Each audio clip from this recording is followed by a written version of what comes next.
আচ্ছা, মেহেরপুর জেলায় মোট 85টার মতো ইটভাটা রয়েছে। এর মধ্যে হচ্ছে আপনার জিগজ্যাগ 40টার মতো, বাকি 45টা হচ্ছে ফিক্সড চিমনি।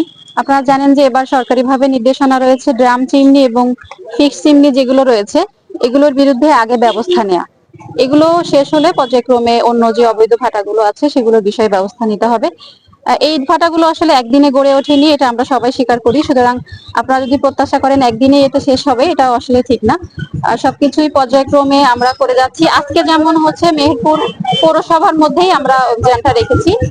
মেহেরপুর পৌরসভার মধ্যে ফিক্সড চিমনি যে কয়টা রয়েছে আমরা আজকে চেষ্টা করব সেগুলো ডিস্ট্রয় করে দেওয়ার। ইতিমধ্যে একটা আমরা চিমনি ভেঙে দিয়েছি। নেক্সট আমরা যাচ্ছি স্কুলের পাশে রয়েছে একটি ভাটা, সেটি সহ আরো দুইটা আজকে আমাদের টার্গেট রয়েছে। কিন্তু আপনারা সবাই জানেন যে ইট প্রস্তুত এবং ভাটা স্থাপন নিয়ন্ত্রণ আইন 2013 সংশোধিত 2019, সেই আইন অনুযায়ী আসলে এটা তো পৌরসভা এলাকা, এটা নিষিদ্ধ এলাকা। এখানে আসলে ইটভাটা থাকার সুযোগই নেই। আরো অনেক ক্রাইটেরিয়া রয়েছে।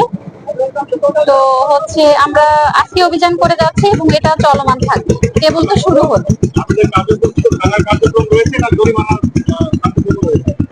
এবছর আমাদের নির্দেশনা আসলে জরিমানা করে খুব বেশি আসলে সমাধান হয় না। আমরা জরিমানা করে যাই, কিছুদিন পরে তারা আবার কার্যক্রম শুরু করে। তো এবার হচ্ছে আমাদের কর্তৃপক্ষের নির্দেশনা হচ্ছে এগুলো ডিস্ট্রয় করে ধীরে ধীরে অবৈধ ইটভাটার সংখ্যাটা কমিয়ে নিয়ে আসে। নতুন করে কোনো ছাড়পত্র দেওয়া হচ্ছে না, এটা স্ট্রিক্টলি আমাদের মিনিস্ট্রি থেকে নিষেধ করা হয়েছে।